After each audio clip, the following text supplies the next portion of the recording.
Welcome to the New Warehouse Podcast, the podcast for those that are curious about what's possible inside their four walls. Before we get into this episode, let's hear a word from our sponsors that make this all possible. Do you feel like automation is unapproachable? Well, Big Joe Autonomous Solutions is changing that with the AP44.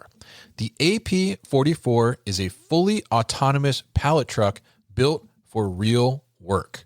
Floor-to-floor pallet transportation, no infrastructure changes, no complicated IT project. Setup happens right at the onboard touchscreen. If you can use a smartphone, you can use the AP44. Just select a mission and the AP44 gets moving. Easy switch between fully autonomous, semi-autonomous, and manual mode on this pallet jack keeps it versatile. Learn more at BigJoeForklifts.com. That's BigJoeForklifts.com. Are you shipping orders? Of course you are. Are you getting cash back on your parcel spend?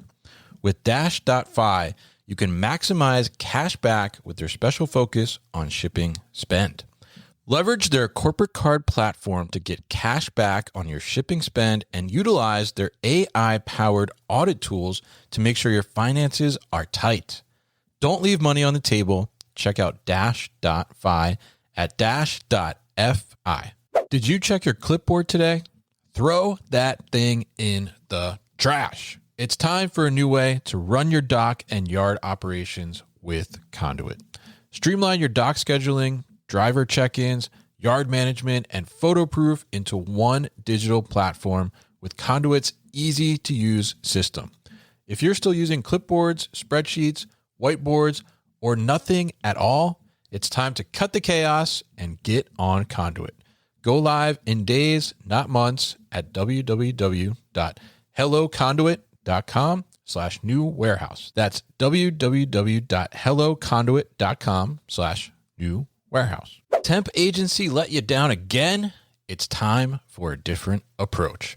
Spotwork is the industrial labor marketplace built for modern warehouse operations. When you need available workers fast, Spotwork lets you post a job and get to hundreds of spotters in minutes. Spotwork's job fulfillment rates are above 95% across 35 markets in the U.S. No agency markups, no long-term commitments, and real human support around the clock. Head to spotwork.co to get the labor you need now, and make sure to mention the New Warehouse for a special promo. Thank you to our sponsors, and now let's get to the podcast.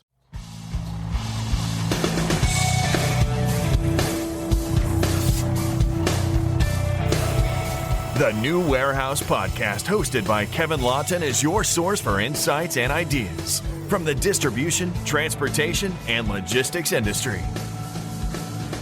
A new episode every Monday morning brings you the latest from industry experts and thought leaders.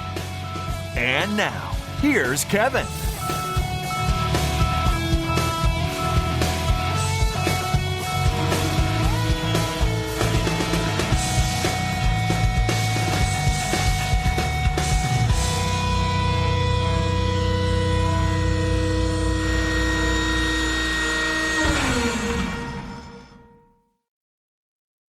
Hey, it's Kevin with the New Warehouse Podcast, bringing you a new episode today. And on today's episode, I am going to be joined by Mark Healy. He is the Vice President of Customer Solutions at Barrett Distribution Centers. And we've had Barrett Distribution Centers represented on the podcast a couple times, most recently talking about 3PL pricing, which was a live stream. So you can check out that episode if you are interested around that. That was a great panel discussion from the Barrett team. But today we're going to talk a little bit about customer solutions. We're going to find out a little bit about what does that actually mean from Mark's perspective. And Mark has also been in the industry for quite some time. So we're going to tap into a little bit of his experience, his knowledge on what he's seen as some of the shifting things around brand priorities in the 3PL space. And we're also going to talk a little bit about how do you operationally set yourself up to be able to retain brands, and why do brands actually leave 3PLs in the first place anyway? So we're going to tap into Mark's experience here today on the podcast. So Mark, welcome to the show. How are you?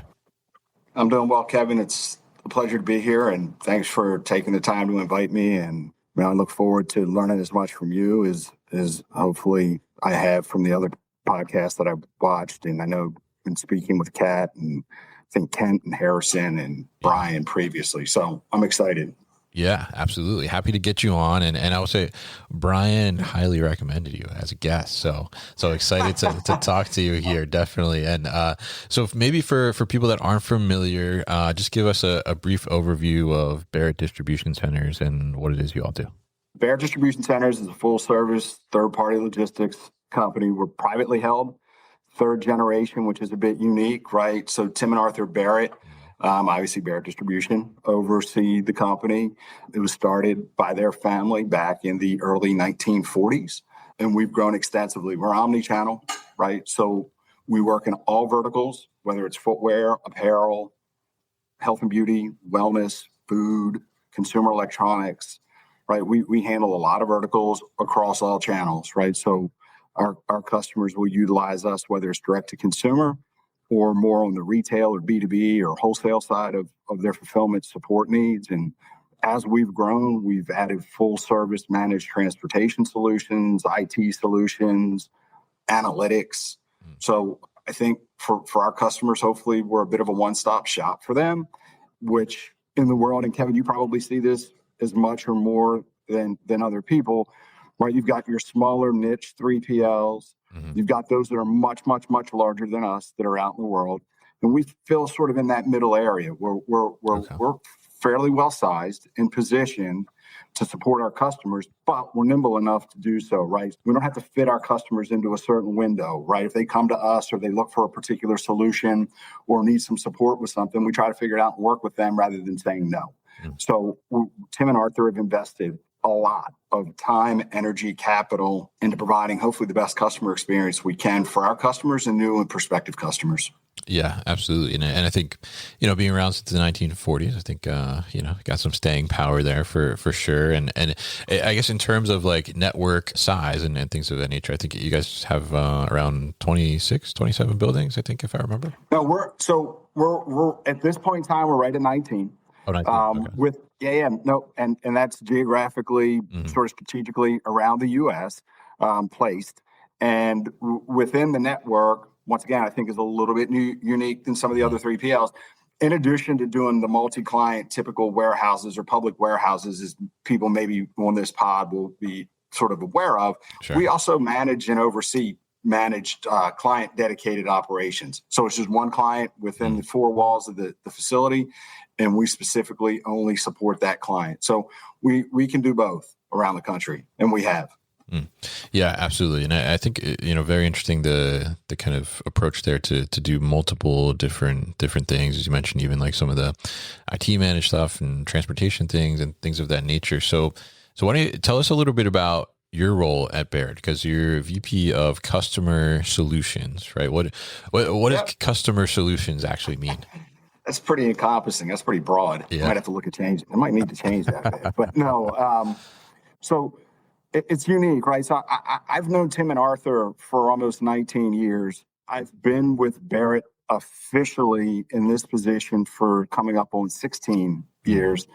And in my role, it's client-facing, customer-facing, whether that's working to support and grow new business opportunities within our network, working with our existing customers, especially those that I will bring into Barrett and others in what we do.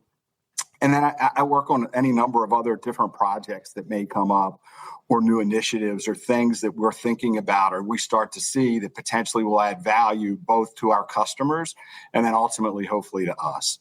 So in my role, I wear a bunch of different hats, but ultimately it's forward-facing with the customer and the client.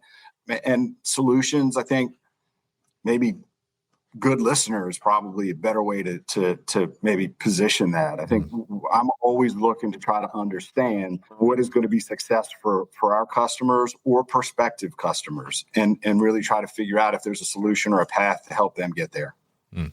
Interesting. And can you give us kind of like an example, maybe of a recent one where maybe it's maybe you have like an existing customer and they were gonna, I don't know, roll out a new SKU line, or maybe they were going to experience some larger growth, and you had to come up with a solution to deal with that. And yes, once again, I think kind of where we've evolved, and I think is a good spot for where Barrett is. We want to grow with our customers, right? So those, what I would say, newer brands, emerging brands, customers that kind of get to a certain window and either outgrow their current 3PL, or maybe they're doing it themselves, or they just need a little bit more sort of TLC and more creativity in supporting their growth. And we have a fairly, and I won't name them, but the names would be recognizable, health and beauty and wellness brand we've grown with them, right? We started in New Jersey, where you're based. They were in the New York market. We started in New Jersey with them. They grew. We moved them when we felt positionally, geographically, and to the market, it was better to be with us in Memphis, where we have a strong and a large presence for a number of reasons. During that transition, they had their initial round of private equity that came in to invest in the business and added a brand or two besides the brand that we were supporting, which was fairly sizable. So we had to, besides bring on new SKUs, different SKUs, new channels, new customer types, ultimate customer types for our customer, and make sure we had the space and the labor and the technology to support that. They had a second round of PE, which then they purchased a very sizable name in the market.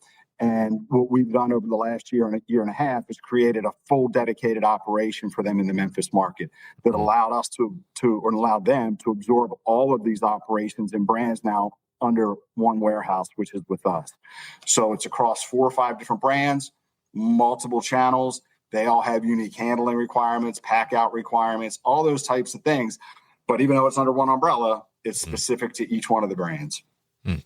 Interesting. Yeah. And it's interesting to hear kind of how the customer evolves in that way too, as well. Like you just talked about, like, okay, well, they went private equity, and now not only did they add, more SKUs, but they also added like different brand too, which then probably brings some maybe potentially different packaging, different ways that they deliver to their customer experience and all those things. So it's really interesting to see, as you said, like, how do you, grow with the brand that you initially kind of started this relationship with, and how do you maintain with them and figure out how do we come up with solutions to go through those different kind of steps throughout their growth and their life cycle, basically, right? So let's talk a little bit about kind of some of that evolution, but from like the industry perspective overall, because I saw you've been in the 3PL space for like 30 plus years, right? So you've been around for a little bit. You've seen some things, I'm sure, definitely. So tell us a little bit about, from the time that you kind of got started within this space, and, what has really kind of been some of the big change over time, and what like stands out to you the most? Yeah, and it was funny as we were talking in preparation for the pod. This question is pretty interesting to me because I have a way different perspective than people probably that you're going to talk to, right? In my life, I thought I was going to be a college basketball coach, and at one point and was involved in a whole different world. Yeah, things kind of moved in a different direction almost 30 years ago, and I was offered the opportunity to join a freight forwarding company. I didn't know what freight forwarding was, right? So I came in at the ground level just as this young sales guy working on the transportation logistics side of the world.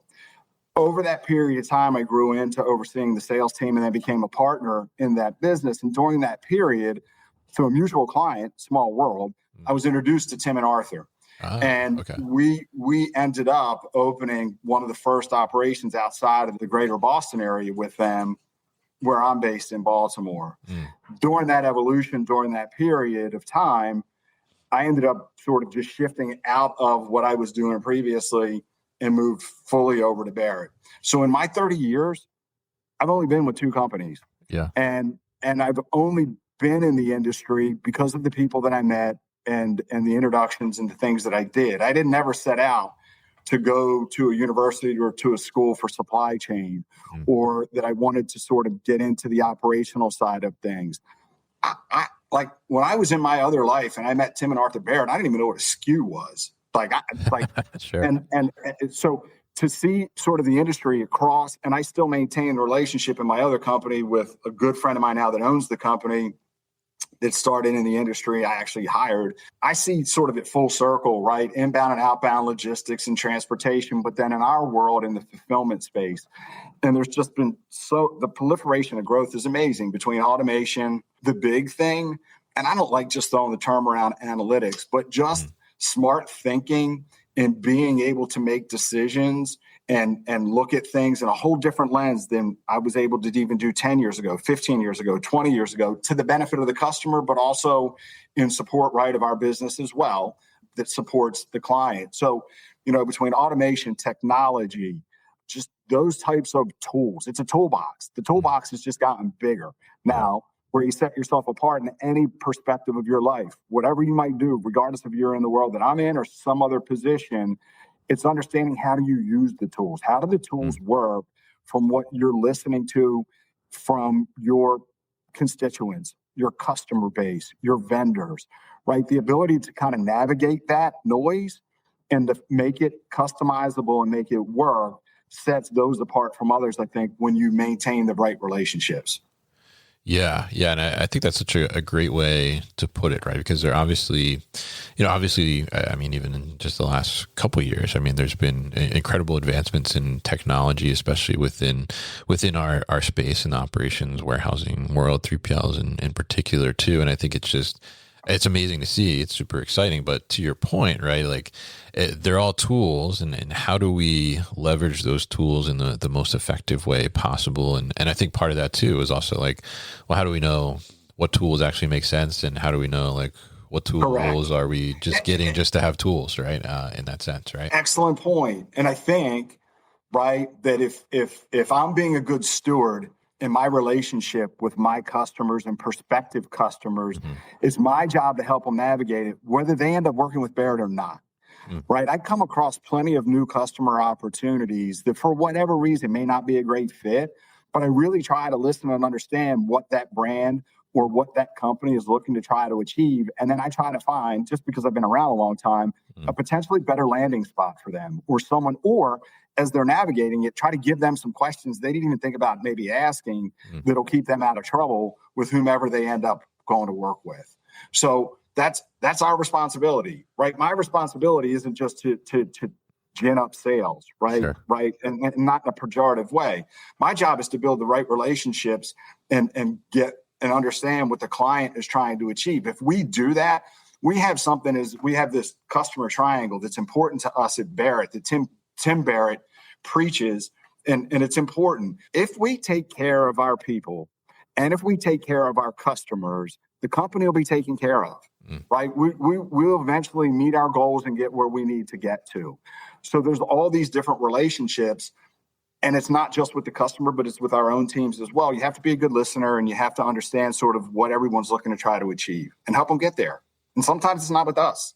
Yeah, absolutely. And I think that's such a great point, right? It's about, getting the customer and the right customer, right? And if they're the wrong customer, being able to let them know that and explain that, and not, bring them in, as you said, just to make a sale, right? It's about getting the right fit that, what not only is going to deliver value like right now, but also like that long-term value as well in that sense, and create a long-lasting relationship, hopefully, right? So tell us a little bit about, from the brand perspective and from the potential customer perspective, client perspective, how have you seen kind of the evolution of their approach to working with 3PLs, especially like, the last 7 years or so, e-commerce has kind of just exploded, right? So that's like a whole new thing, I imagine, from, 19 years ago, right? So tell us a little bit about how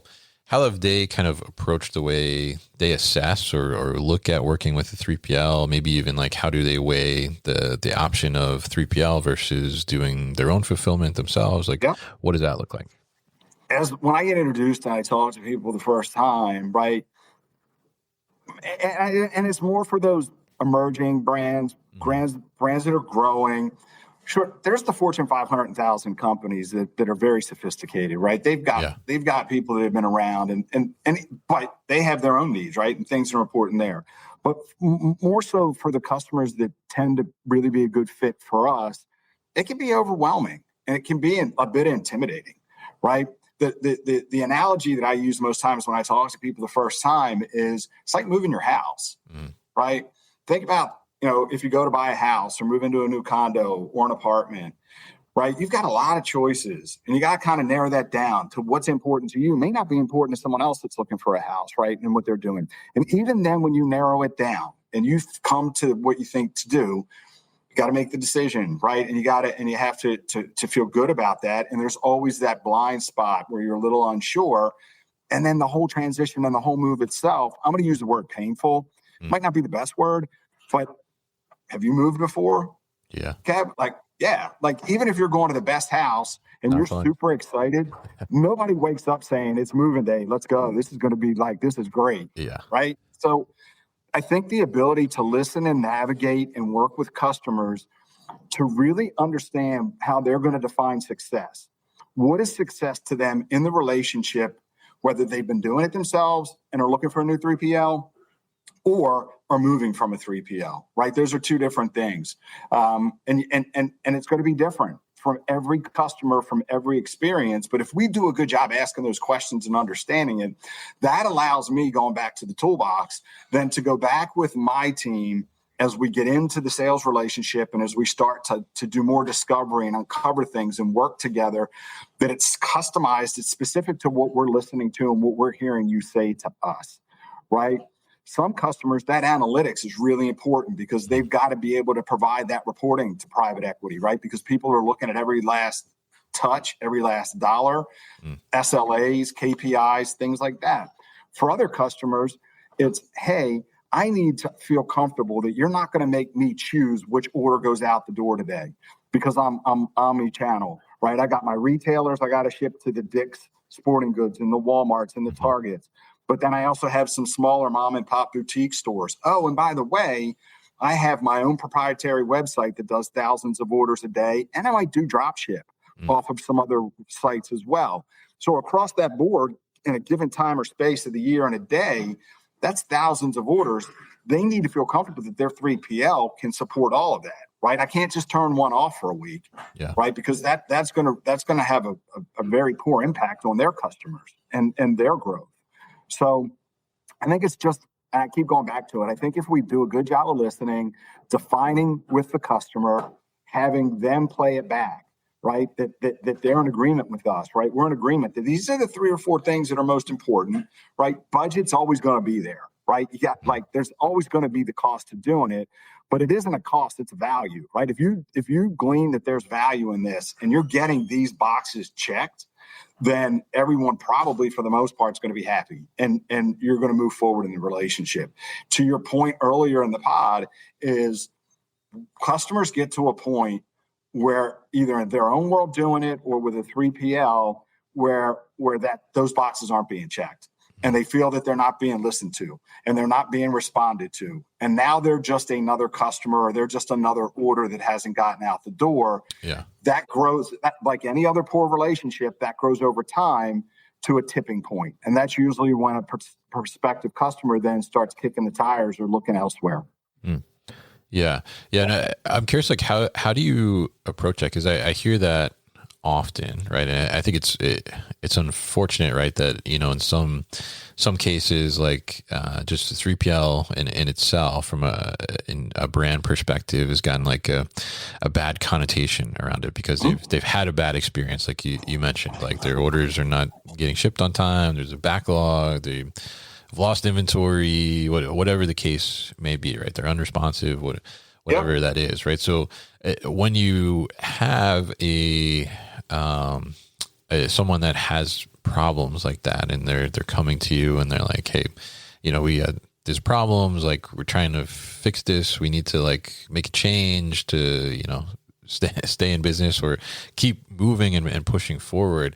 How do you kind of dissect that and figure out okay, what is actually the root problem here, and how are we going to approach that, and how are we going to solve for that? And you hit it right, root. And where and Brian would probably say this, right, and maybe some others, I always approach this differently than most people. And I really try to dive deep there with the customer, because I need to, and I say this to them, like, have you brought this up to your current partner, right? Have these three things that you're telling me, have you gone through this? Explain to me specifically why it's a pain point, what's going on. Sometimes what you'll uncover is that the customer is a bit a part of the problem, right? And not necessarily in a negative way, right? Yeah. But I mean, and I'll give you a good example. If in a good relationship, healthy relationship, a customer is able to provide us a forecast, right? It doesn't have to be perfect, but over a running 12 weeks or a couple month period, if we know sort of what to expect in terms of orders, channel, volume, we can get the team supported, right, and ready to support that area. But if you surprise me, if you tell me that you're having a sale, right, here's what the volume looks like, but you don't tell me that it's buy one, get one free, or buy one 50% off, right, that has a difference. And without getting too far in the weeds, then the customer on the other side could go on the website and order a SKU that we have hidden somewhere because it's a non-mover. It's a SKU that isn't set in the pick path, right? That will slow us down. Right, that could be slowing the other 3PL down. Right, they're getting the base of the order done, but because it was a buy one get one, now I got to go get this one random SKU that probably hasn't shipped for 7 weeks, and we have it set up in a different space in the warehouse. So I think, to your point, I really try to spend a lot of time to talk it through, play it back to the customer, and then bring my team in and bring in some of the people out of the toolbox that can get a little bit deeper with the customer and poke around and ask some questions, so that when we come back, we don't just come back with rates or proposals. We come back with a solution, right? We show the customer sort of the head count we think that supports the customer. We show them the layout of the facility. We show them any of the automation technology, the reporting visibility, all those things based on what they've played back to us. But we've got to ask questions, right? You can't just take it at face value and say, well, the other 3PL can't figure it out. The 3PL might not be that bad, but they're having some issues with the customer that maybe they can't figure out how to get through or to talk through. So the other thing too, before you maybe move on, anytime I meet people for the first time too, I ask them that. I definitely ask them that. Hey, making a move is a big change, right? It's painful, everything else. Yeah. Have you really sat down with your current 3PL and really, really did a deep dive on this? And customers sometimes are surprised that I would ask that. And I would say, hey, look, if I was in a similar situation, I wouldn't want you to leave, number one. Yeah. Number two, if you're going to leave, it's costly. It's going to take time, energy, and money. Yeah. And you need to make sure that it's going to be better on the other side of the fence. So, I don't know if that answered your question, but I think you've got to do a really good job of getting it all out on the table with the customer.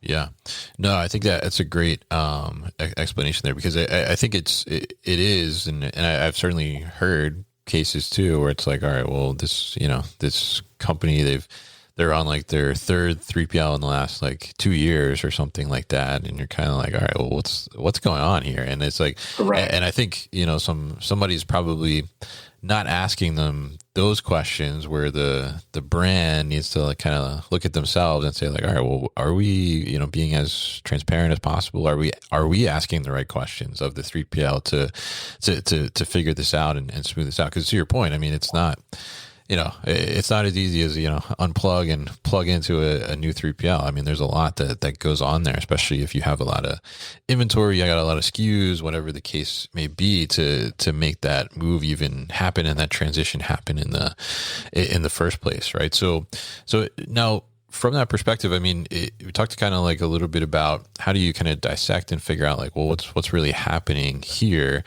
But what do you see are actually like some of the real driving factors when you start to get through all that and start to understand what is the actual situation happening?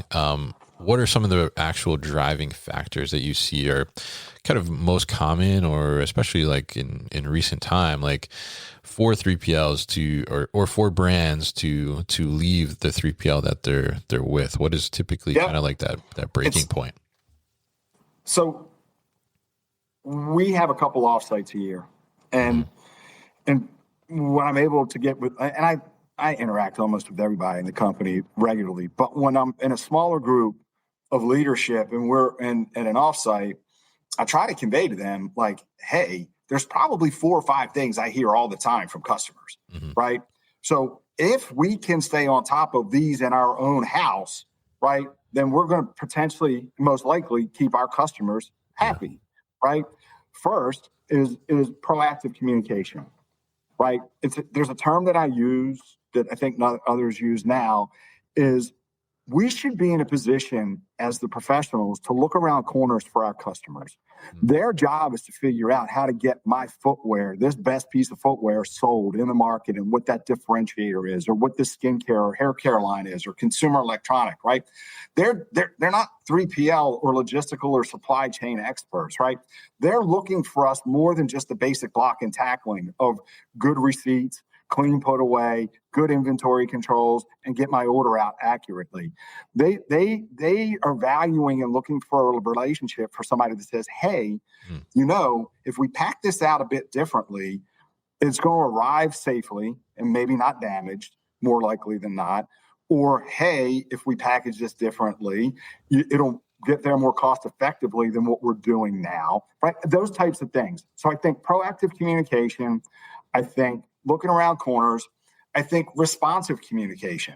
The biggest thing that I hear from customers is nobody gets back to me, right? I come with a question or a concern or an opportunity. It may not be a bad thing. It might be something, right? And I reach out to my team and it goes days and I got to hit them again and whether it's an email or a call, right? We try and work towards what we call, and look, it's just not a call. We call it one call resolution. But whether it's through a call or a Zoom or a team or an email, we try to understand what the customer's asking. We play it back to them and say, okay, I'm going to go look into this and I will be back to you by this time, right? I may not have the solution at that time, but I'm going to get back to you with that update. And I may have the solution at that time. Most people are like in life. Just think about that. Just think about like if you're trying to get your refrigerator fixed or your air conditioning fixed or whatever else, and you're just like you're hung out to dry, and people aren't being responsive. It's no different than our world. Is that you've got to be responsive, and you can't get complacent with a customer, right? You can't set it and forget it. You have to be regularly touching your customers, regardless of how big they are internally to the Barrett pie of revenue. Whether you ship one time a day with us or 100,000 times a day with us, you should still receive the same Barrett experience. And that isn't just operationally within the 4 walls, but that's also with the leadership of our company, touching base with you, talking to you. We do periodic surveys of our customers, all of our customers. It's important for us. And when we see things, we talk to our customers about it. We want to be better, right? And the only way we can be better is to listen and to talk and to pick up on things. If you do that, and then the last one probably is, look, there's definitely times 3PLs just drop the ball operationally, right? Either in a different, they just don't understand retail compliance, and the customer ends up getting chargebacks and compliance penalties that are very costly, and their scorecards go down with Walmart or Target or whatever that might be. That you can't have that, right? We're professionals. We have to be better than that. Or in the direct-to-consumer orders, if my order's in by a certain time, it's got to ship that day, right? And even those that may come by it, the customers are wowed when you continue to ship until the small parcel carrier loads off your dock. So even if you have a 2:00 cutoff, we still have that order out if the carrier's not there. And if not, it's got to ship the next day. And you have to keep track of those things, right? That's also the operational piece. There's definitely times 3PLs fall on their face because they can't figure it out. They can't get ahead of it. And that's an operational thing, right? That's probably an objective thing. The other ones I probably mentioned were more subjective, but in life, it's about pain and opportunity. Why do you purchase anything or do anything in life, right? There's some objectives to it, But there's a lot of people that buy cars that are paying a little bit more than they probably should on that monthly payment because subjectively they really liked it or it checks a bunch of boxes for them. Yeah. Yeah, definitely. And let's talk a little bit about that. Cause you mentioned kind of like the, for the customer perspective, like just communicating to the customer, but then operationally as well. So tell us a little bit about like, how do you connect what, the customer is telling you, whether, whether it's positive or negative, how do you connect that to like the physical operation and what's happening inside those four walls, whether it's, flowing to the customer or it's information from the customer flowing to the operation itself? Sure. So it starts all the way at the beginning. And I don't know how other people do it. I don't really care. When a new customer signs on with us, we have a very detailed project management onboarding transition process. And that team gets from me for all of my new customer opportunities, a full background. And we have a call, and everyone is educated on everything that I've worked on with the team to get to this point. Now, most of them are aware of it and are excited now that this is going to come to fruition. But from day one, we want the customer to walk in on that initial call and be wowed. We want them to feel like, man, these people who I haven't even met know this about my company and about my business and about my people and about what we do. As we work through that, then there's a very specific handoff that happens to the building. There's hypercare between that handoff piece, and then you're within the four walls of the operation. Depending on the size of the customer and the account, we may also assign a strategic account manager that sits with the account outside the daily operations and interfaces with everyone, both our team internally and the customer externally, on performance, forecasting, new opportunities, just a different relationship, right? That everybody's on the same page and there aren't any surprises. We try to simulate the same thing with each of our customers, regardless of size, will have their team. They have their team of a customer support specialist, an operational specialist, a lead on the floor, as well as the GM or operations manager for each of the facilities that will regularly set a time, whether it's weekly or once a month. It just depends on the customer, right? And what they want, what the bandwidth is, where we have those communications, where we're talking about things, making sure we're okay, we're not missing something. And on the occasion we hear something, right, we have root cause analysis, best practices. We get back to the customer. We show them what we did to try to resolve the issue. We told them where it fell, what we've done to work it through, and make sure they're okay with that. And if they would like to see any other remediation or parts of that. The other thing, the surveys and the things that we do are led by the team that oversees our customer support groups across all the buildings. Mm-hmm. And everyone in our company has full visibility of the scores and the comments, and it's directed both company-wide and then specifically to each team, to each customer within the facility. And each of those teams, including myself with my customers, has to get back and respond to the customer, either to thank them for taking the time and everything's great, do you need anything in a touch base? Or, hey, we heard this. Can we jump on a call and talk this through? What are we missing something, right? The worst thing, I heard something really interesting, and it resonated with me, is, and I don't know if you're a sports fan or not, right? You can be angry at your team, right? That's fine. And you can want your team to be better. Where professional teams lose out is when their fan base has become apathetic. You can't have an apathetic customer. Yep. Right? Because if they're not sharing with you and you're not communicating with them in a regular cadence, then this is my opinion, they're probably already looking elsewhere, or they're starting to build that feeling of, I'm not important, I've been neglected. Maybe when the contract renewal comes up, we may shop this, right? Not saying we're going to leave Barrett, but now, before we've never looked at anyone else, we might look at someone else. So we're very keen on non-apathetic customers. I don't know if that's a word, but it's something that we need to stay on top of. And if we don't hear from customers, we proactively go talk to them and just make sure. And sometimes they're like, no, you're great. We're fine. We're just really busy. Yeah. That's fine. Yeah. But I want to our customers should always have an avenue to communicate. And they do, all the way to Tim and Art Barrett, right? They get, and sometimes, and I know this for a fact, in other companies and businesses, not just in the 3PL world, you can't get to certain CEOs and presidents of companies regardless of their size. Yeah. most definitely talk to Tim and Art, and they want to talk to you, and they'll even come to your office if need be and sit down with you in person to do so. Yeah. And I think that's a really great point, right? Because I do hear, from time to time that like, oh, well, a quiet customer is good. Like we don't want to, the less we hear from the customer, the better sometimes. Right. But to your point, like that isn't always necessarily like a good sign, right? Because it could be like, they're waiting to hear from you, maybe in a sense, right? So I love that you're putting that kind of proactive approach, like as you talked about there, to be able to do that. So maybe this is a good time to ask this question, right? Because we're kind of, we're halfway through the year here, and obviously, in the e-com world, like peak season is already bubbling up in the mind, right? So for the holiday season and Black Friday and Cyber Monday and all of that madness at the end of the year, right? So how do you, from like a solutioning perspective, like how do you have some of that proactive communication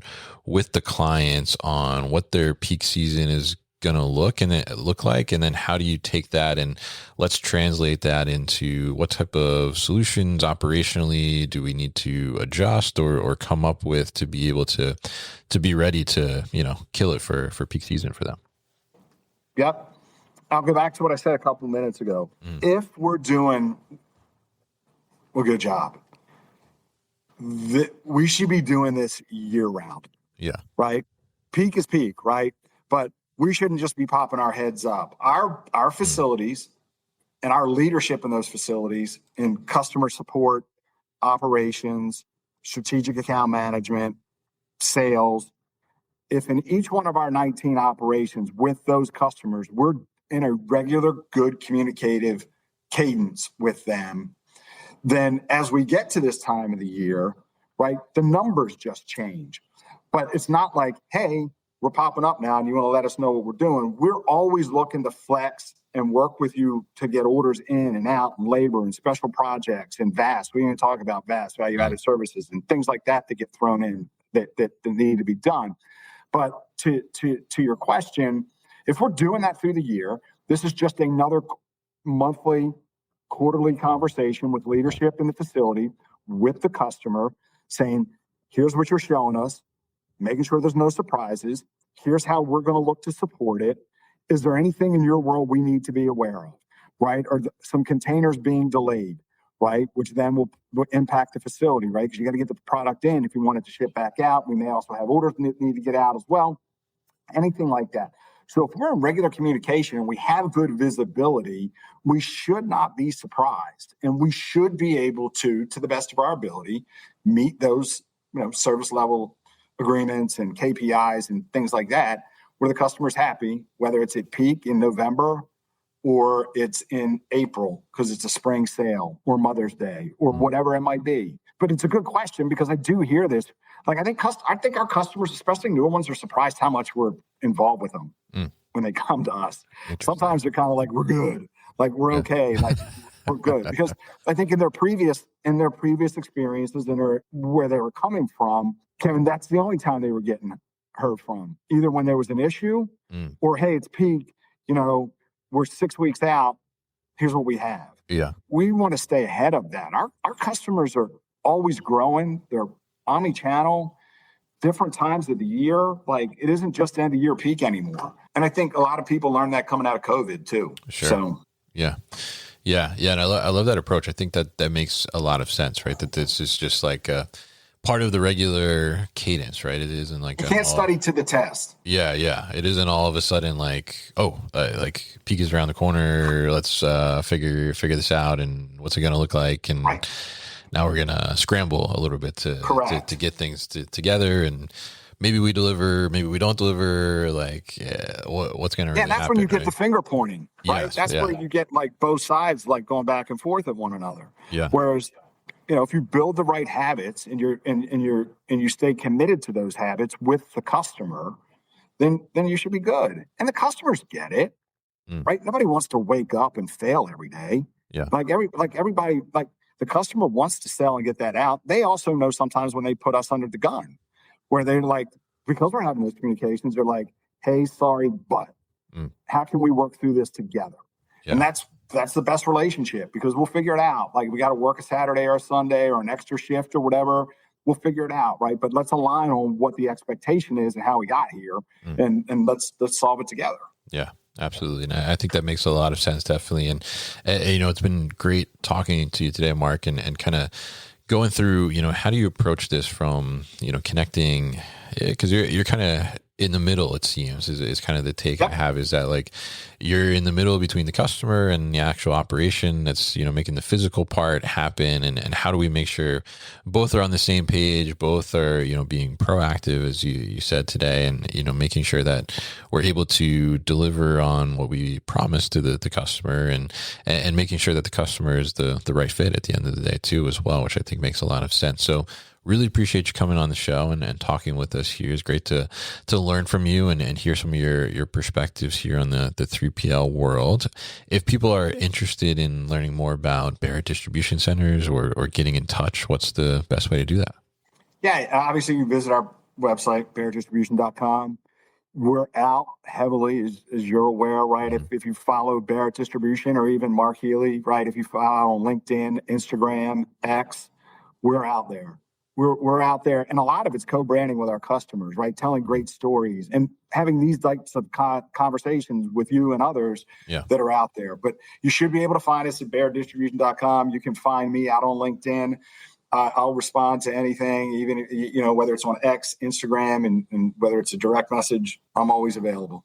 All right. Fantastic. And we'll definitely put all that information at thenewwarehouse.com, as well as in the show notes here. Great. So Mark, thank you once again for your time on the show today.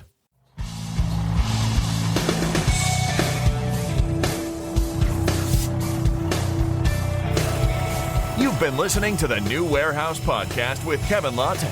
Subscribe and check us out online at thenewwarehouse.com.